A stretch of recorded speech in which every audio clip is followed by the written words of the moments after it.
Hello and welcome back to the Edge of the Box podcast, a podcast by WhoScored.com. I'm your host, Dan Bardell, joined by Ben from WhoScored and also Jonathan Wilson to look forward to the weekend's Premier League action and have a little gander over the Champions League as well.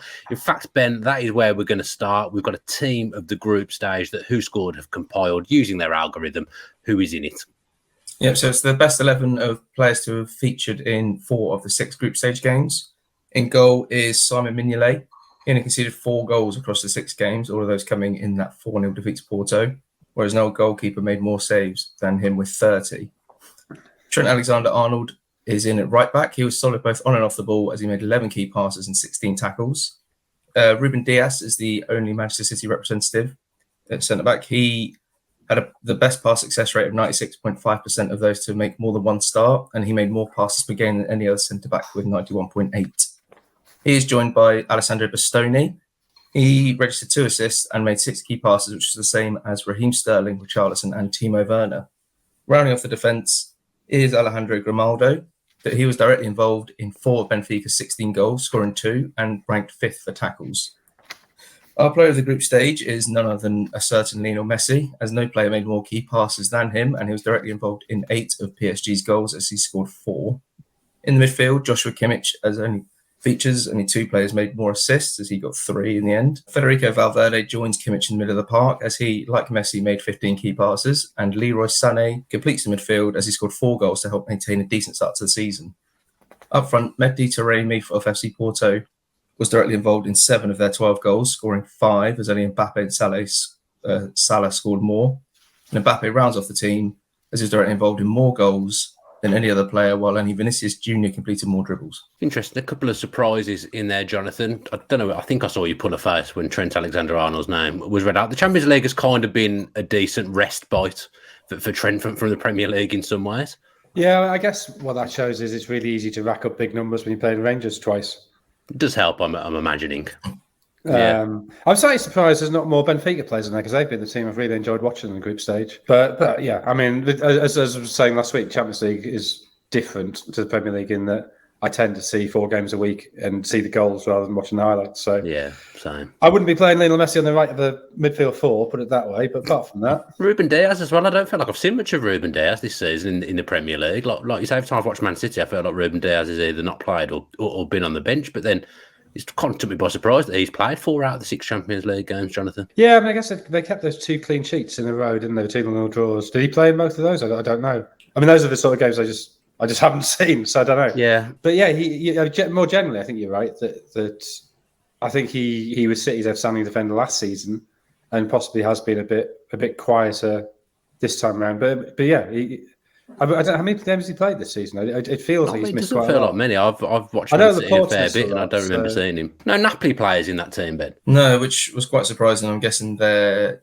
2-0 defeat to Liverpool kind of impacted that, but still, they've been excellent in both Serie A and Champions League this season. You have to wonder whether they're actually deserve to be one of the favourites and whether they have a chance of winning it. They're behind Liverpool as one of the favourites, but level with Chelsea. And that 13-game winning streak was ended by Liverpool midweek. But, I mean, they're smashing it in Serie A. They've been excellent in the Champions League. So you have to wonder whether they do have an outside chance of actually winning it. Yeah, Jonathan, if you were a betting man, would you be putting money on Napoli? They are, with the exception of that Liverpool game, they are probably the form team in world football right now. Oh yeah, I mean they've been exceptional. And that performance when they beat Liverpool in the first group game, they were. I mean, I know Liverpool were terrible, but Napoli were absolutely brilliant, despite Osimhen going off in the first half of that game. And I think that, I don't know how good they are defensively. I don't really think they've been tested defensively in the Champions League yet. But going forward, they've got a huge number of options, and yeah, I don't know. You sort of think because it's Napoli, they won't be able to sustain it. But I don't know how many of their players are going to be at the World Cup. Presumably not many. In Nigeria, Georgia obviously haven't qualified. Italy haven't qualified. So yeah, maybe they will be refreshed in February when everybody else is knackered. Yeah, they probably need a break as well because they do play with such intensity and such temper. Before we get into the Premier League action of the week, and we've got a Premier League team of the month as well. Do you want to read that out, Ben, and we'll discuss? Yep. So in goal for that one is Alisson of Liverpool. Penalty save. That's Yeah. an assist. That's pulled Alisson in for October, hasn't it? Yeah, definitely boosted his rating up to 7.37. Back four of Trippier, Shah, Me, and Cancelo. There's a midfield three of James Maddison, Bruno Guimaraes, and Kevin De Bruyne, and up front is Miguel Almiron, Erling Haaland, and Phil Foden. I'm surprised they Foden in there. I feel like he's missed the last couple of games. But Jonathan, as a native of the North East, you'll be delighted to see so many Newcastle players in there. Yeah, it's lovely, isn't it? It's great. Though, yeah, Almiron's been playing brilliantly. Guimaraes has been playing brilliantly. Trippier, England desperately need him to be playing brilliantly, given every other right back's crocked. And in some ways, it's obviously not a good thing that Walker and James are out. But okay, James was playing really well before the injury, but I'm quite glad Trippier's going to be in there because his set play delivery is so good. Was Shah in there as well? So yeah. was 4 Newcastle players. Yeah, I mean that which shows how well they've been playing the last month. Because they had all those draws, and you sort of, if you have a run of draws like that, you sort of think, well, that can very quickly go one or two ways. If they suddenly lost 2 in a row, but they've won 1 of the last 8 or something, and now it's they've only lost once this season. But once they start getting players back from injury, I think Callum Wilson coming back's been a huge thing for them. Being able to release Guimaraes slightly further forward in midfield, I think, has really helped them. And so even though Isak is still out, Sam Maximin hasn't played in the last month, that shows the depth they now have. And for all, I think the quite reasonable scepticism and distaste for where their money's come from, and the reasons why Saudi Arabia, or the PIF of Saudi Arabia, own the club. Yeah, a lot of the players have been doing well, the players who were there before the investment. Now, obviously, it helps when you have better players around you, but I think you do have to give Eddie Howe credit for what he's getting out of Almiron and Joelinton and Shah. That he has improved players who were struggling before. Yeah, he's shown himself to be an outstanding coach. I mean, we don't talk too much about the last game that they played at the weekend. Let's gloss over that one slightly. But where's their ceiling, Jonathan? Where can they finish? Top 6 feels a very realistic aim at the moment. But can they get top 4, especially if they were to maybe add a couple in January if they could? Pre-season, I doubted they had quite enough to break into the Big 6. I thought that might be another season down the line. But I think particularly with Liverpool wobbling, Chelsea wobbling a little bit, United obviously had a terrible start, although they've improved a lot. There are vulnerabilities there now in that Big 6. And you only have to finish ahead of 3 of them to take 4th. Really, I don't trust Arsenal to maintain the pace they've set. I think Tottenham's position is odd in that the third in league, points total looks great. Performances haven't really been impressive, so no, not there. It wouldn't surprise me they fell away to 5th or 6th. There's an opportunity there for Newcastle. Maybe a season earlier than they would have anticipated. Yeah, they've got that consistency as well, haven't they? And everything at the club feels aligned as well. Everyone on the same page. And that, when they play at St James's Park, that's going to be a frightening place for most teams to go now because it is so aligned and it is so vociferous. Ben, you are a Spurs fan. Would Newcastle be concerning you coming up behind you? Yeah, without question. I don't know what it is that Eddie Howe's done. He's struck that balance brilliantly between defence and attack. The criticism of him at Bournemouth was that they often had that soft underbelly. They were very good going forward, but just couldn't defend to save their lives. But they had the best defensive record in the Premier League this season. And I don't know how many of their players will be going to the World Cup. So they will be well rested by the time the action kicks off again next month. And that's going to be a worry for not only Tottenham, but you've got to look at Chelsea, Man United, and wonder whether they will be able to overhaul Newcastle in that race for the top 4. Tite, the Brazil manager, was at the game on Saturday watching Guimaraes, probably watching Joelinton as well, who was very, very good. So, they may have a couple of South American representatives in the Brazil squad. Let's look ahead then to the Premier League action, and we're going to start with Chelsea against Arsenal, which is one of the many William Gallas London derbies that we have in the Premier League. And Ben, we're going to start with the 2 former Manchester City players. I mean, Zinchenko not been around so much over the last month to 6 weeks, carrying an injury that's been setting him back.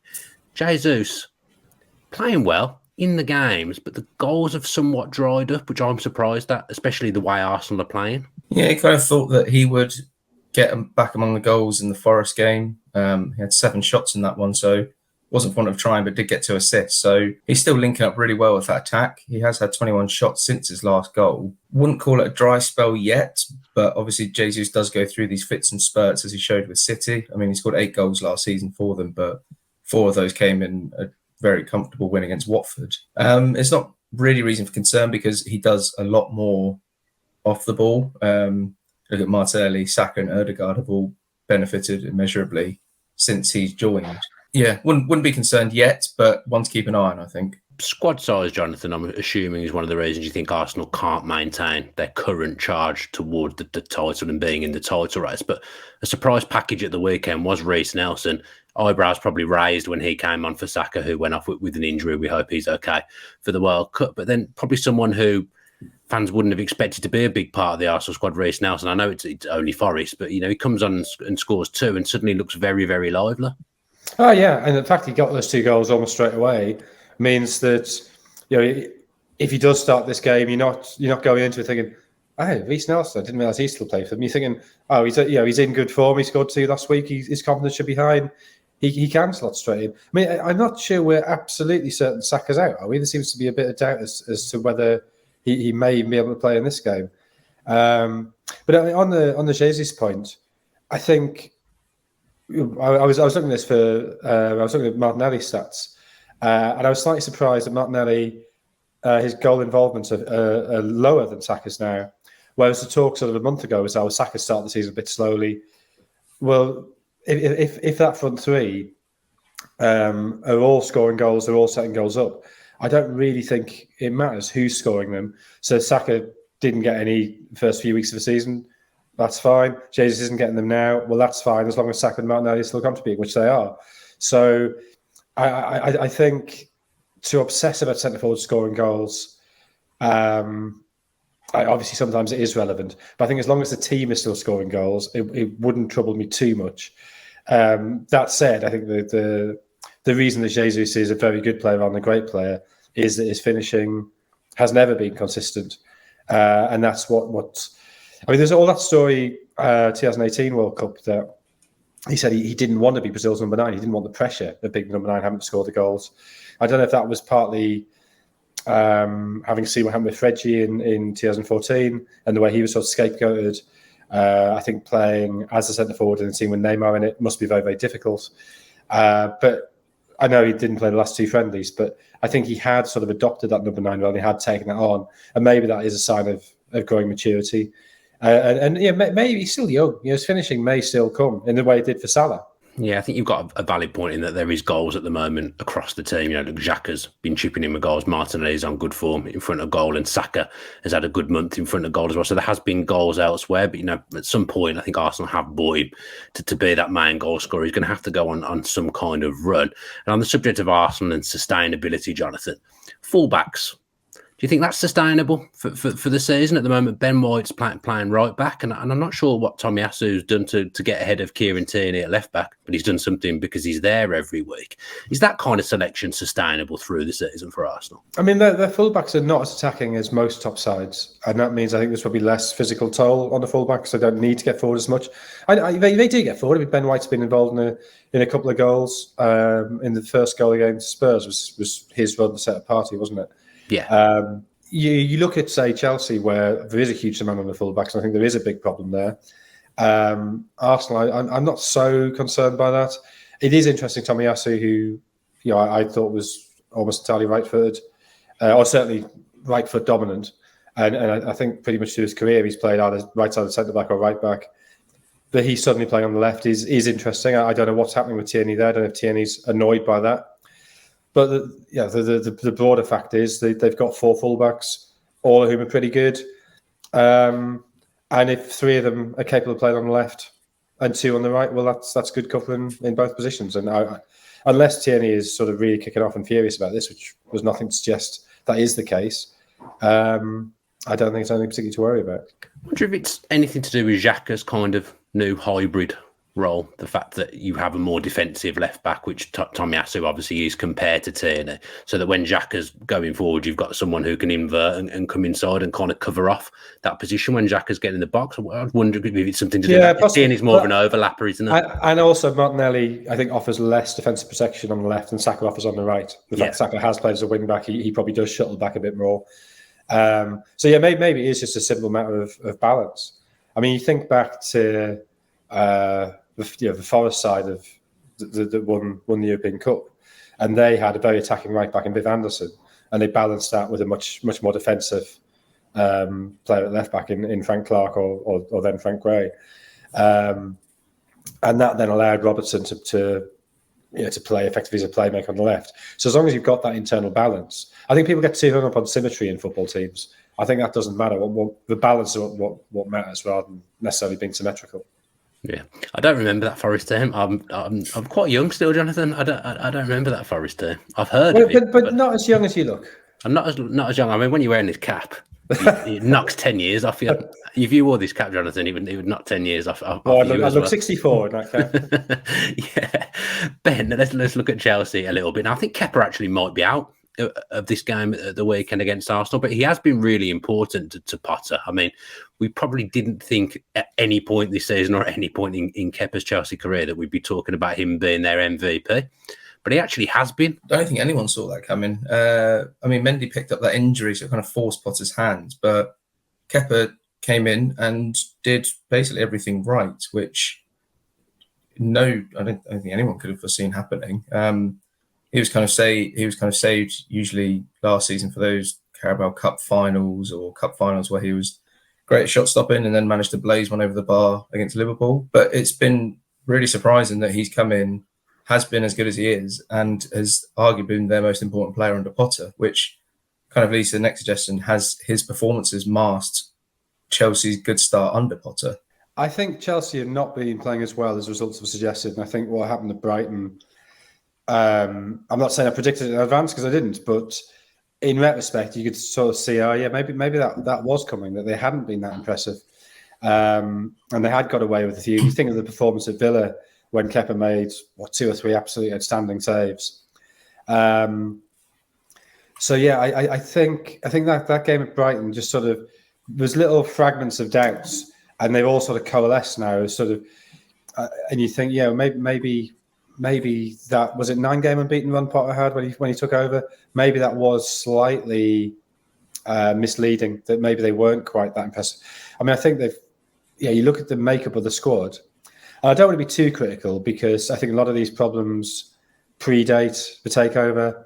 I think the sanctions gave them defensive issues because they couldn't offer Rudiger or Christensen or Marcus Alonso a new contract.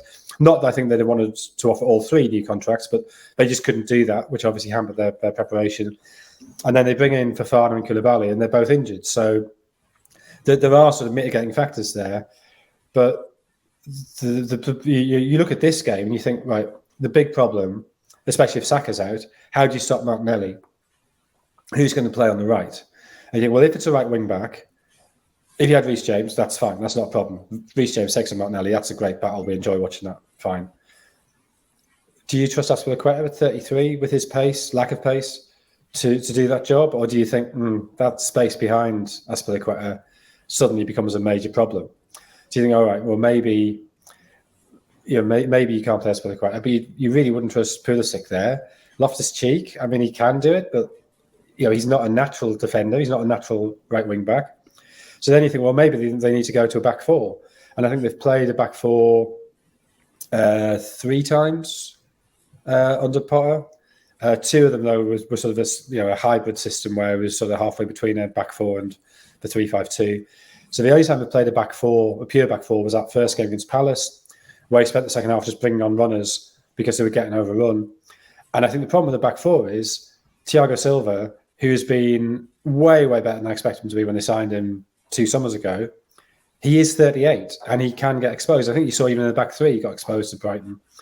So I would be very uncomfortable with the idea of playing a back 4 with Thiago Silva in it, particularly when they don't have a holding midfielder because Kante's not there. And yes, they can play Jorginho there, but he's not a ball winner. So I think what you probably end up concluding is that he needs to go and, well, I don't know. I mean, yeah, he may well start with the back three, but that makes me uncomfortable. I think he may go with the system he finished with against United, with the back four, the diamond in midfield, with Jorginho backed up by Loftus-Cheek and Kovacic. I would say you would want to play three at the back because then you've got a pacey right centre-back in Chalobah to cover off Azpilicueta if he finds himself in trouble against Martinelli. But I don't think back four, I'm not sure. Against Arsenal, I think the back four is asking for trouble. What do you think, Ben? Yeah, I agree. As Jonathan said, in the back four, Silva does get exposed. I mean, that was always going to be the case. He did exceed expectations from a lot of people, myself included. But in the back four, he is 38 now. He's going to get exposed quite easily by that Arsenal attack. I personally would probably go for a back three and have... I mean, it could be that he puts Azpilicueta right wing back, Chalobah right centre back, just to probably what I'd do. Cover. But I'd be tempted to put Loftus-Cheek in there at right wing back and maybe put Chalobah just because Azpilicueta and Silva in the same back three will get absolutely torn to shreds by Jesus, Martinelli, Odegaard and Saka. It's a bit of an oversight from Chelsea not really having a viable right wing back option as cover for Reece James. I know you can't legislate for him getting injured, Jonathan, for the time that he's got injured for, but it's a little bit of an oversight considering wing backs have been such a big part of what's been good about Chelsea over the last year and a half, 2 years. Yeah, I think if you're looking at the squad, there's three obvious areas where they're short. So one is centre forward, but that's partly to do with the Lukaku situation, which if you spend £100 million on the problem and the problem doesn't go away, you can't really blame the people who are spending the money for that. That's a different issue. I think they've got big issues at the back of midfield because Kante can't stay fit anymore. He's 31, Jorginho's 30. They're both out of contract in the summer. I think we're led to believe that the new ownership don't want to offer big contracts to older players. So any contract they do offer will either be fairly short term or will be heavily incentive based, performance based. And given, both of them, will be heading into probably their final big contract, you can imagine them thinking, no, I'd rather have lots of money and a 3-year deal playing for PSG or back in Italy or whatever. So I think that's an issue that needs addressing. But yeah, the other is that right side, right wing back position. And I think this is where the squad just doesn't quite fit together. That if you could play a back four, I don't think that's quite as a problem as cover at right back. He becomes a problem when he's got to play right wing back. I think there was a thought that Quickfire could maybe play on that side, but there's been no evidence of that yet. But I heard people saying when Quickfire was signed, and you sort of think, why are they signing him when they've got Chilwell? That it's because he can offer cover on the right as well. Now, if that's true, then that's fine. Quickfire can play there. Not that he's his time at Chelsea started particularly well, but at least you could see the logic behind that signing. Whereas from this perspective, that looks like a lot of money spent on a player that they perhaps didn't really need. Before we get onto the combined 11, I just want to ask you a quick question, Jonathan. Jonathan Wilson FC time, Jonathan Wilson Football Club. Back to Kepa or Mendy, and I think with a goalkeeper, you can't do your usual of saying to me, who are we playing? Yeah. If you were a manager, would you rather, or you can still do it? Yeah. You can still do it. I think, okay, I wouldn't, but I think you can make a case that if you have two really good keepers, you can look at the opposition and you can say, right, Mendy is really good at claiming crosses. If you're playing against a big team who put in crosses, pick Mendy. If you're playing against a team where you're going to dominate possession and you need your keeper to be able to sweep, pick Kepa. You're so wise. You're so wise and clever. But nobody ever does that. I accept that as a radical solution that I think we will see coming into the game, but isn't really there yet. So which would I pick? I'd pick Kepa. Yeah, pick Kepa. But to be honest, I've always been... I thought Kepa's behaviour in the League Cup final when he refused to go off was a nonsense. But apart from that, I've always broadly been pro Kepa.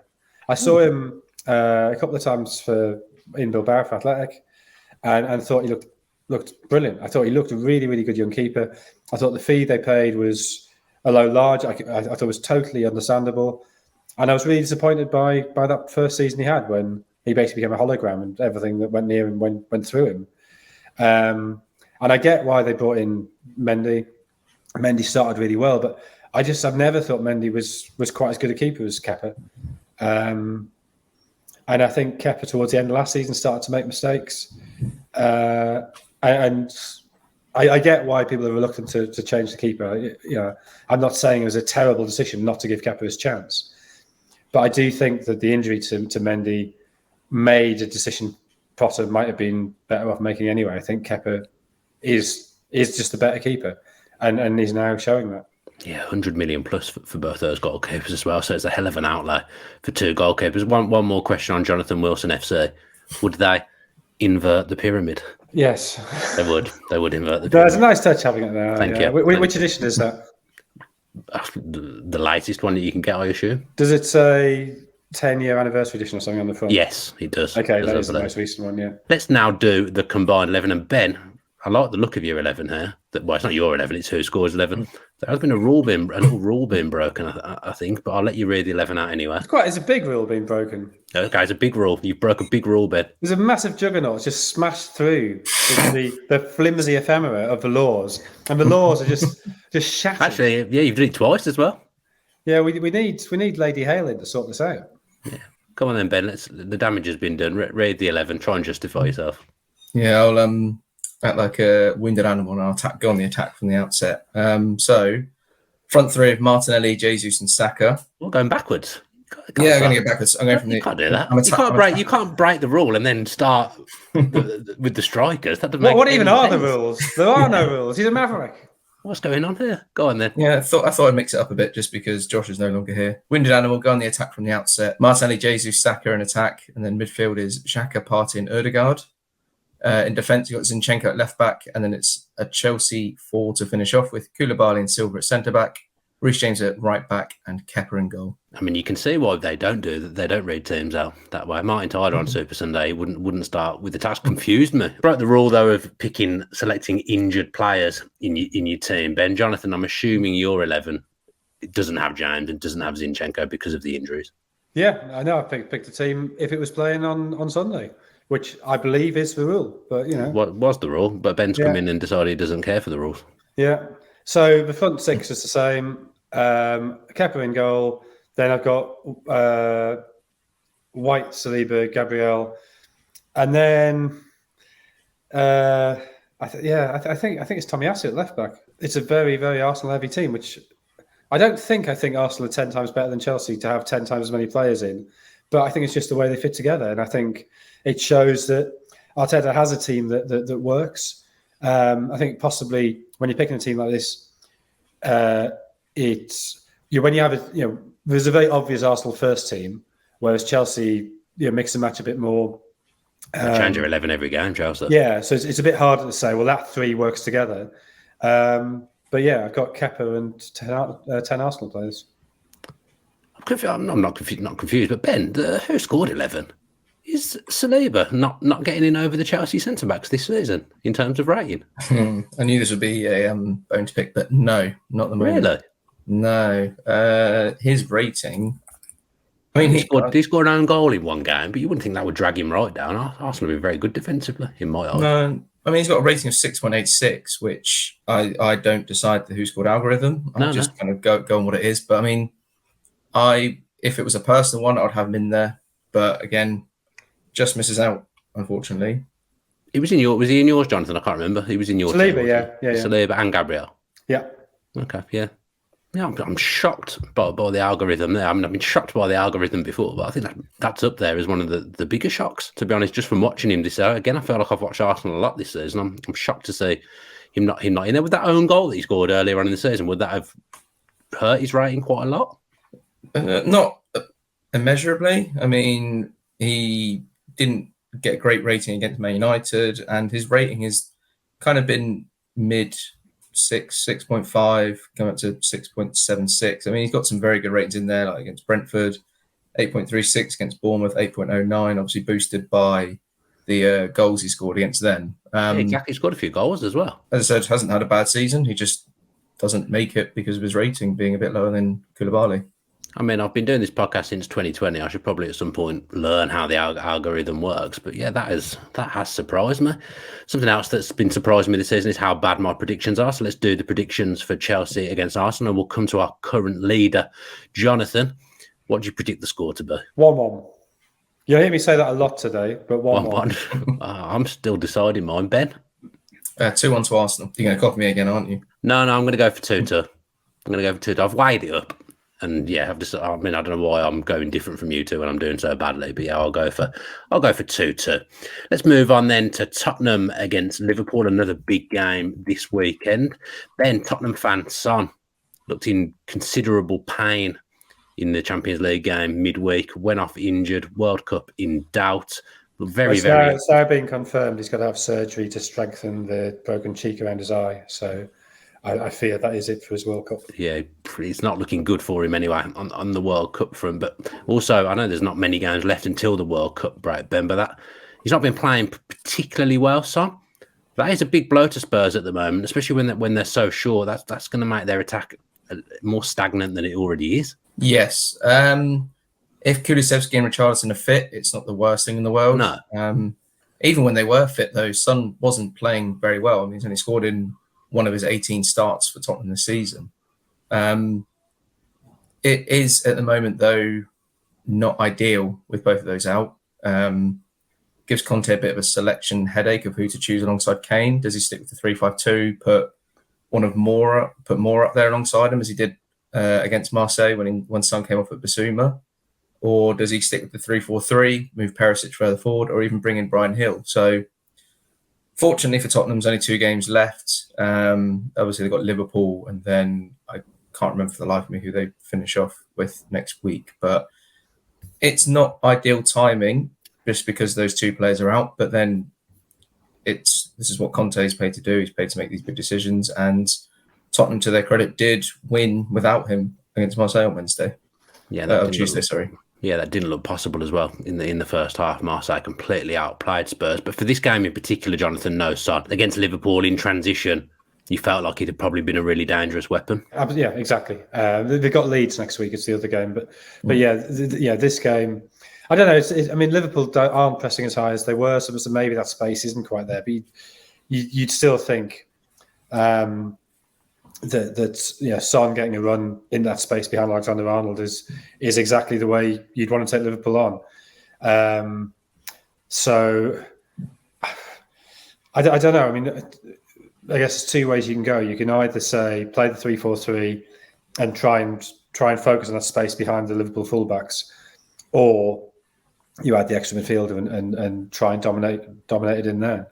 But not having Son is a huge loss anyway. But this game in particular, yeah, definitely. I feel like when they had that extra midfielder in there, Jonathan, it's just all a bit the same. Although Bentancur's come alive in the last few weeks, I didn't realise what a good player he was until the last few weeks. But you put Basuma in there alongside why can I never say his name? Højbjerg and Bentancur. It's just all a bit safe, a bit samey. And I mean, there isn't really any creative players that Conte can bring in, but you know what I mean? It's just, it feels like it does make Spurs quite stagnant. I think that's the thing when you look at that midfield 3 and they're lacking the sort of Christian Eriksen figure.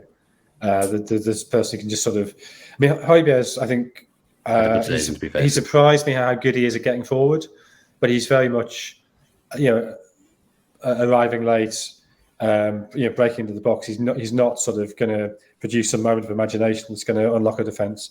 So I think that's the one thing Spurs still lack, is that bit of imagination. I think Kulusevski was somebody who, I wasn't necessarily providing that, but by providing that link between the midfield and attack to sort of cover for that the pressing could act as the playmaker, if you like, when you had Kulusevski there to sort of lead those transitions and to be that link. And without him, I think they do look, you see that big gulf between the forward line and the midfield. So, I mean, Moura can do that. Moura's a bit of a weird player, I think, that every time I sort of see him play, I sort of think, he's actually quite good. And then you sort of forget about him for weeks. And then he comes on again and he's actually quite good. So maybe him getting a bit of a run isn't the worst thing. But I think it's fairly obvious that Conte isn't really convinced by him, that he wouldn't be in his first choice 11 where he'd be fit. No.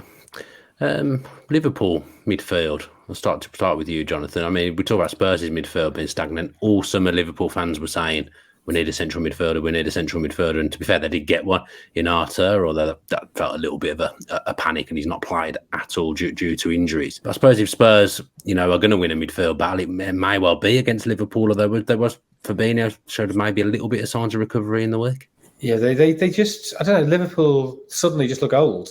And I know they are old, but even something like Fabinho, was he 30, 29, 30? He started to look old as well. He's sort of become old by association. Henderson's had as bad a start to the season as since the very, very early days at Liverpool. Thiago's never fit, and I don't think he's been particularly convincing when he has been. So the best midfield has probably been Harvey Elliott, which is not ideal given his age. No, and the fact that he's probably not really a natural central midfielder as well. Ben, are you confident going into this game? Liverpool have not been great in the league. Tottenham, we discussed earlier, their league position probably outweighs how well they've been playing, but they are in the main getting results. When they've had the big test Spurs, I know Liverpool aren't doing well. These have been the games they haven't taken points from, or they haven't won. I mean, look at the big test. The Chelsea game 2-2 draw showed great resilience to kind of come back twice. Very, very fortunate in that game. That was Chelsea's best display of the season. I think it's Man United, Tottenham were awful. But then, obviously, you just say Man United was so good that day that it just made Tottenham look even worse. I agree on the midfielders, though. Fabinho does look old. Thiago doesn't look great. If you look at central midfield pairings, you're looking at the best rated and the second best rated of each team in the Premier League. Liverpool's partnership of Thiago and Fabinho is actually the 17th, ranked 17th, just above Bournemouth and below Brentford, whereas Tottenham's is third, and that's Bentancur and Højbjerg. So if Tottenham are going to get a win, you feel that it's going to be through that midfield. And given how Bentancur has now decided that he wants to grab Graves by the scruff of the neck by basically winning the ball and charging forward, that's going to be a huge test for Liverpool to see if they can counter that press. Højbjerg, again, making those late runs into the box. He hit the bar before he scored against Marseille. So Liverpool have a big ask on their hands to actually stop that midfield, which you wouldn't have thought sort of 24 months ago. But as Jonathan said, the Liverpool midfield now just looks very old. Yeah, and it's been a year now since Conte has been at Spurs, Jonathan. Obviously, he got them top four, which, wasn't looking on the cards when he took over. They're into the last 16 of the Champions League. They're going quite well in the Premier League in terms of points tally. Success? Well, he's improved them. And I think there was a real danger under Nuno that they were just sort of sinking, and they could have been sort of a mid-table side for the last couple of years. So you've got to give them credit for dragging them up, for sort of re-energising everybody. Getting into the Champions League was a huge success. I don't think they've been particularly good in the group phase, but on the other hand, they're through. They're in the last 16. I don't think they played particularly well in the league, but they're third. So there's a dislocation there between performances and results. And I guess the hope for Tottenham is that performances move towards results rather than results moving towards performances. Now, there is a theory, and I'm not saying I necessarily subscribe to it. There is a theory that all Conte's pre-season fitness work was to peak in February. Now, if that is true, then they can have a surge in the latter part of the season when other teams maybe are knackered from the World Cup, if it's true and if it works. But Kane obviously is going to the World Cup, and Kane is absolutely essential to the way they attack. I mean, Kulusevski, even had he been fit, wouldn't have been going to the World Cup. Looks like Son probably isn't going to the World Cup now.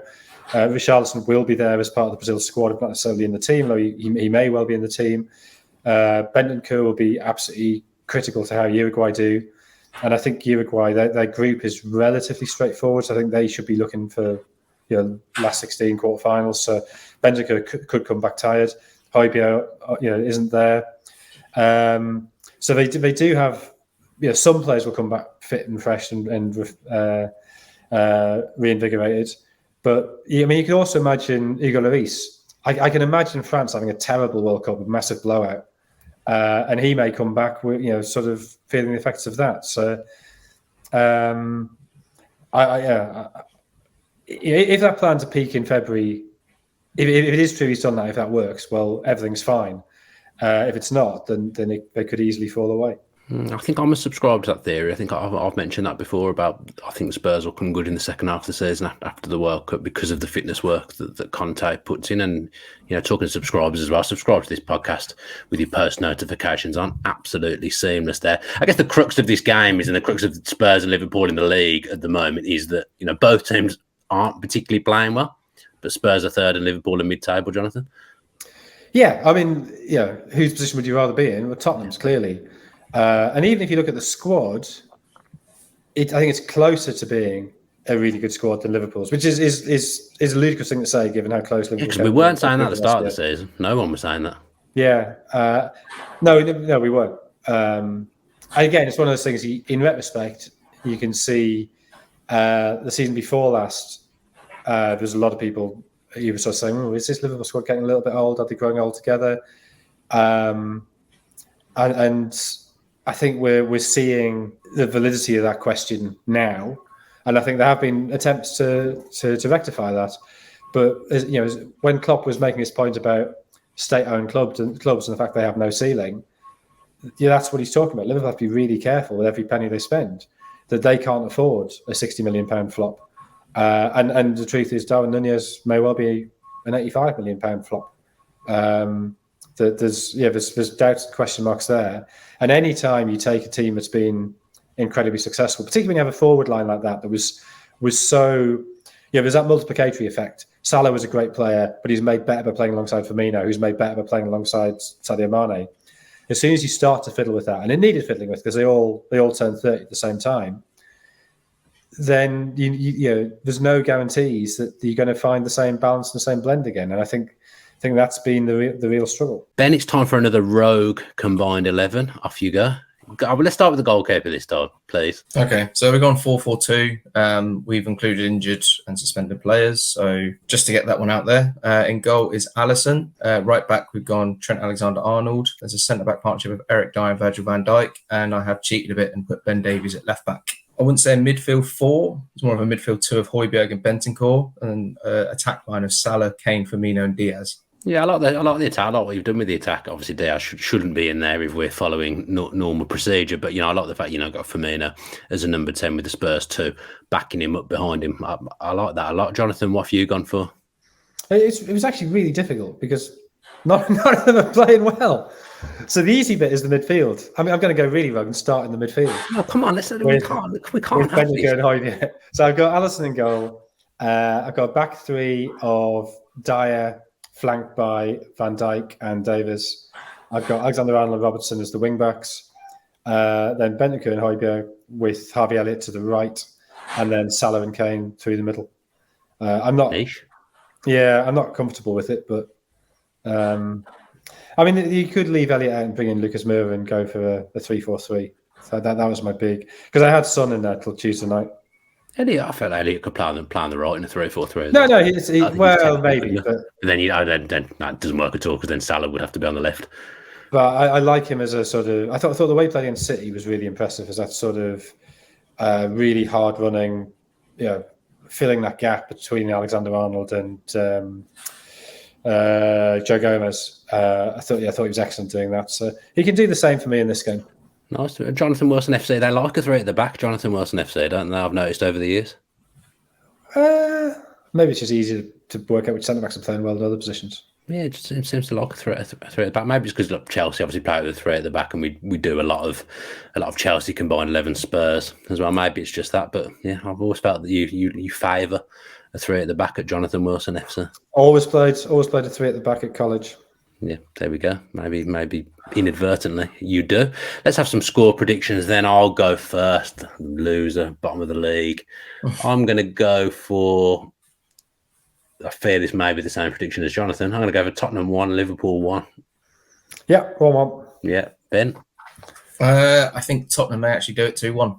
There he is, the Tottenham fan, predicting Tottenham to win, just like I do with Villa every week. Non-biased opinion, Tottenham to win. I imagine your predicting of your team to win is much more successful than me predicting my team to win so far this season. Definitely will be.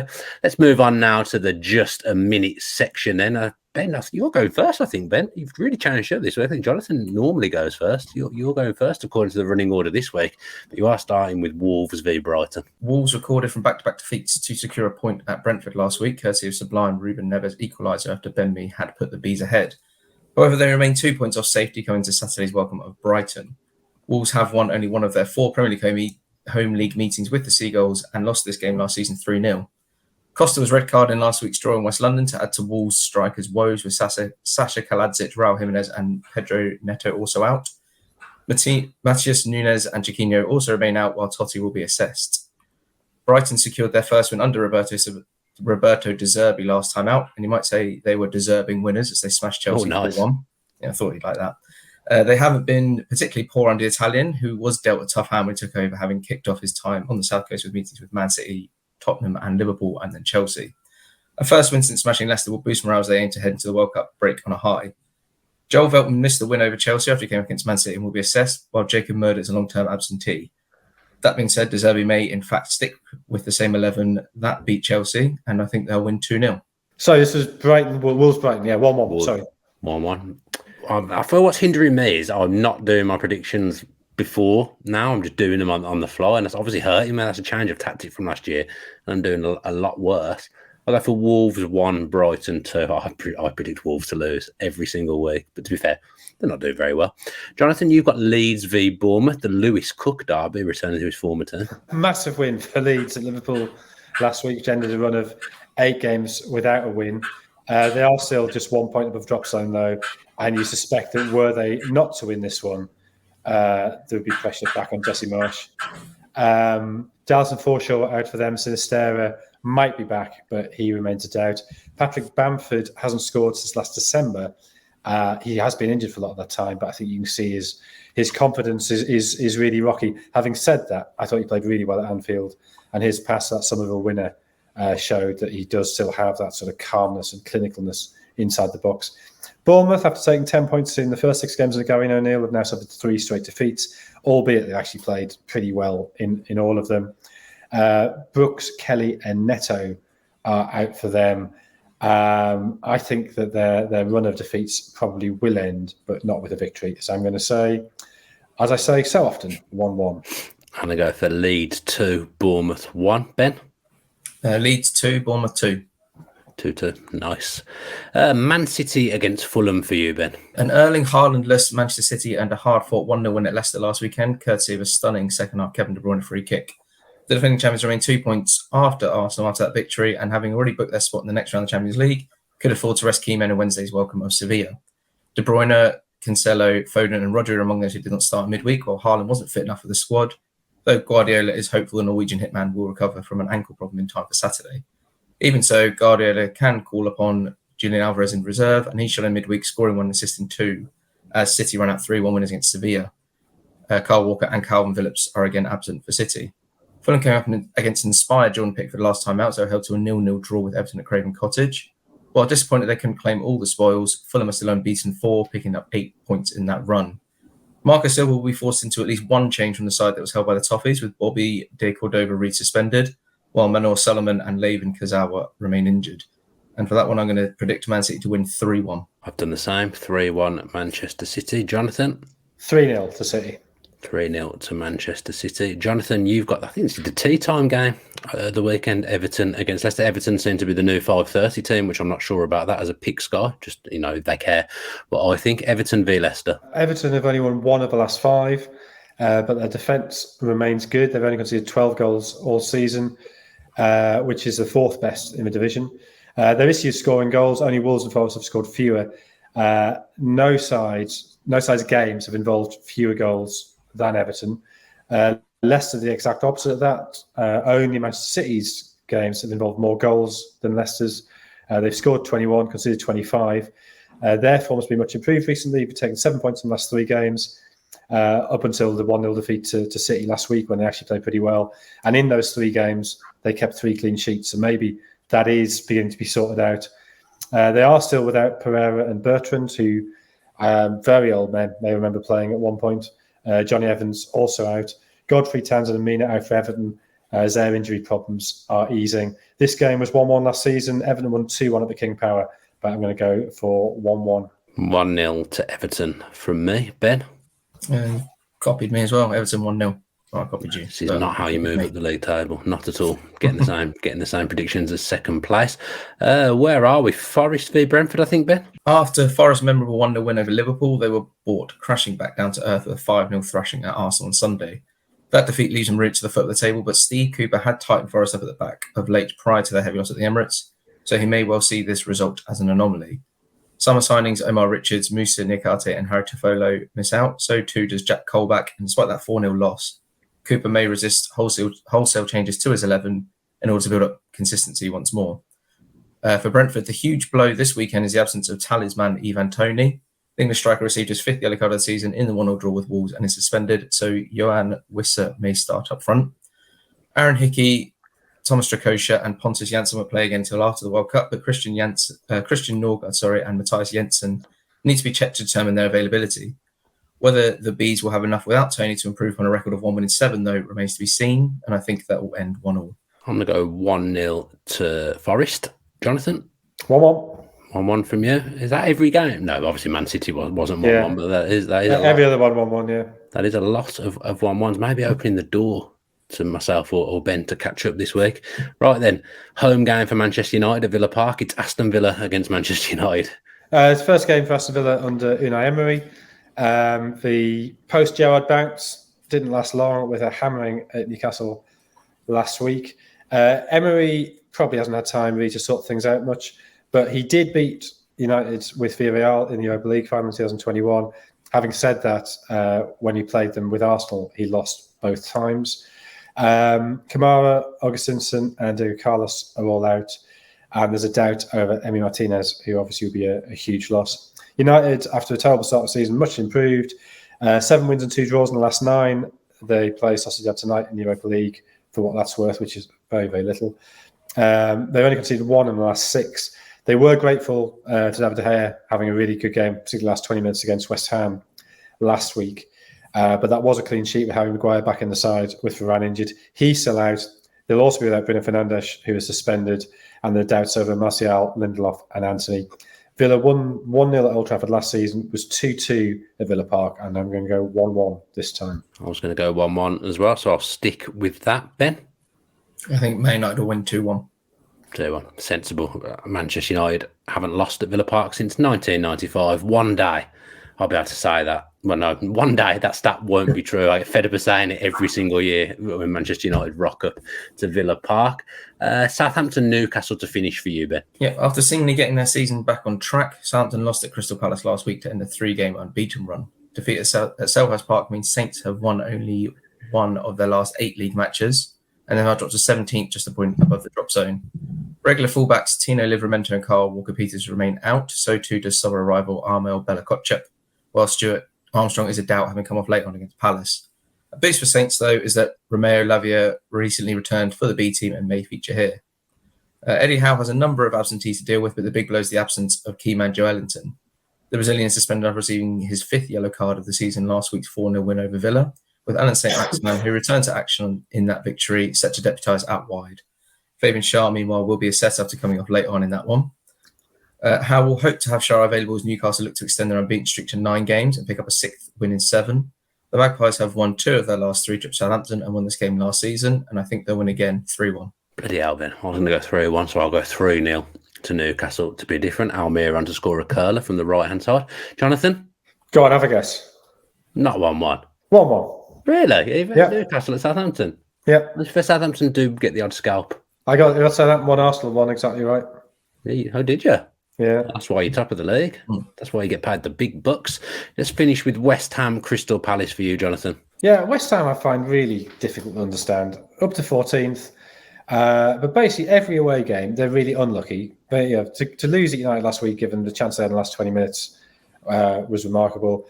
Very unfortunate to get beaten at Liverpool. But every home game, referees just hand them goals. So they're incredibly fortunate against both Bournemouth and Fulham.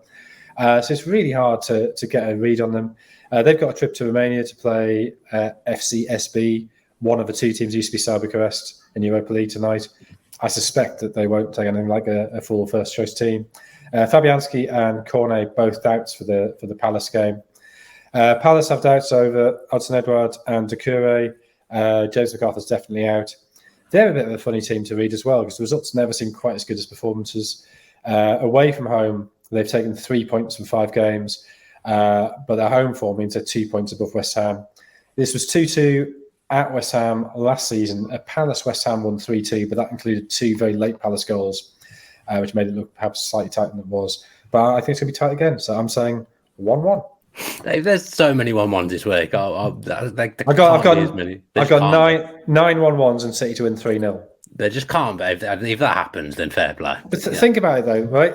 Hopefully, no 1-1s. Say 2 of them come in. That's 6 points. No, I understand. I understand what you're doing. I'd laugh if Man City Fulham was 1-1 now. that would bring me a lot of pleasure.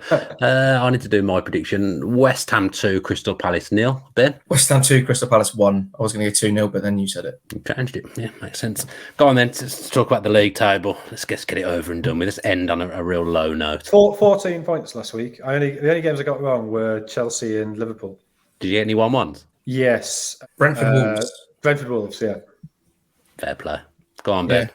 So this is going to be unfortunate reading for you, Dan. You are bottom of 29 points. WhoScored is now on 37, but Jonathan is currently the runaway leader with 59 points. 22 points clear. That is not good at all. Mm. I can't understand. What's that. Sorry, I'm absolutely amazed by something that's just happened in my house. I've got a blind dog, and I'm on the first floor, and he was downstairs, and he's never ever walked up the stairs, and he's just appeared. Next to me. So he has walked up the stairs. What's his name? Tebow. Yeah. As in Courtois? Yeah. I was playing a lot of FIFA with Real Madrid at the time. Right. How has he done that? Does he predict 1-1 as well for all of them? He loves a 1-1 Tebow. How have you done that? That's the end of the podcast. Thanks ever so much for joining us today. Thanks to Jonathan and Ben, as ever. Don't forget to subscribe to the channel with your post notifications on so you know exactly when our next video is coming out. Hopefully you enjoy all the football at the weekend and stay safe.